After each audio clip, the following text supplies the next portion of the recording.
Το είπα και το ξαναλέω, αν δεν αλλάξει ο ΣΥΡΙΖΑ, δεν θα αλλάξει η κυβέρνηση. Είμαστε σε αυτή τη φάση της ανανέωσης και της αλλαγής. Βλέπετε πόσα πρόσωπα, άνθρωποι που δεν είναι γνωστά, μπαίνουν σε αυτή τη διαδικασία μαζί με πιο προβεβλημένα στελέχη, πιο έμπειρα, πιο όρημα, αλλά γεωμένοι άνθρωποι στην κοινωνία, με ένσημα στο χώρο τους, νέοι άνθρωποι με σπουδές, απόδημοι, μπαίνουν σε αυτή τη διαδικασία γιατί συνειδητοποιούν ότι δεν πάει άλλο και ότι αν δεν μπούμε όλοι σε αυτή τη μάχη, που πρέπει να τη δώσουμε όχι με όρους ανάθεσης αλλά με συστράτευσης, δεν θα γίνει αλλαγή. Κυρία Βιέρη, κάτι τελευταίο και θα κλείσω έτσι. Εάν, παραδείγματος χάρη, ένα ποσοστό της τάξης του 18%, θα βάλω εγώ σε σχέση με το ποσοστό των εθνικών εκλογών.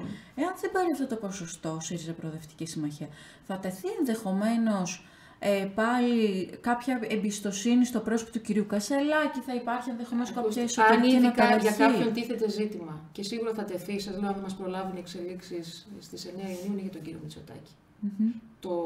Το ποτάμι, για να χρησιμοποιήσω έτσι και μια παλιά πολιτική ρίση, δεν γυρίζει πίσω, γιατί χρησιμοποιώ και μια φράση που έχει να κάνει με την περίοδο διακυβέρνησης του πατρός Μητσοτάκη. Έχει δρομολογηθεί, το ζήτημα είναι το πότε θα γίνει αυτό. Και γι' αυτό επαναλαμβάνω αυτό που σας είπα και προηγουμένως, όσο συντομότερα γίνει, τόσο καλύτερα για τον τόπο και για το λαό μας. Κυρία Βιέρη, και κάτι διαδικαστικό. Αυτή τη στιγμή θα υπάρχει κάποια άλλη διαδικασία για όσους μας βλέπουν και μας ακούν. Συγκεντρώθηκαν τα βιογραφικά, έγιναν γνωστές οι υποψηφιότητες. Από εδώ και πέρα θα τεθείτε στη διάθεση των μελών ή θα πάμε με αυτή την λίστα στις ευρωεκλογές? Όχι, δεν είναι λίστα. Αυτή είναι τα πρόσωπα που προκρίθηκαν για να συμμετάσχουν, ένας αριθμός προσώπων στις προκριματικές.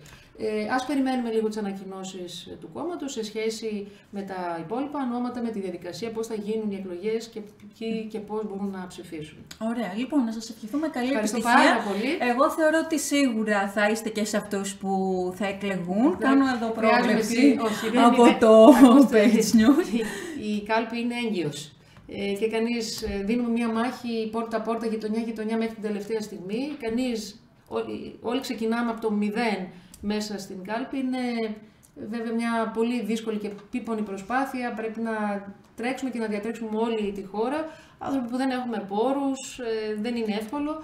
Αλλά με τη δουλειά που έχουμε κάνει όλο αυτό το διάστημα... Κυρία Βιέρη, όμως είστε ένας τέλεχος, η οποία έχει και κοινοβουλευτική δράση, ήσασταν βουλευτής, εκπρόσωπος τύπου.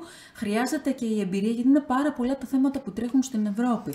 Όποιος νομίζει ότι η Ευρώπη είναι κάτι ξένο και δεν είναι κοντά μας, είναι στην καθημερινότητά μας. Είναι στα οικονομικά στοιχεία, στο περιβάλλον, σε πάρα πολλά. Καλά κάνετε και το επισημαίνετε και γι' αυτό είναι και ένας λόγος για τον οποίο ζητάω από τους φίλους και φίλες που με βλέπουν να υποστηρίξουν. Πιστεύω ότι ακριβώς έχω αυτά τα στοιχεία για να μπορέσω να το υποστηρίξω και να τιμήσω την ψήφο πολύ περισσότερο. Λοιπόν, όπως έκανα και ως βουλευτής. Και πάλι καλή επιτυχία, να πάνε όλα κατευθείαν και φυσικά σε όλους όσους θέτουν υποψηφιότητα. Να σας ευχαριστήσουμε και εσάς που ήσασταν εδώ στο Page News. Ακολουθούν και άλλα podcast Politics. Γεια σας.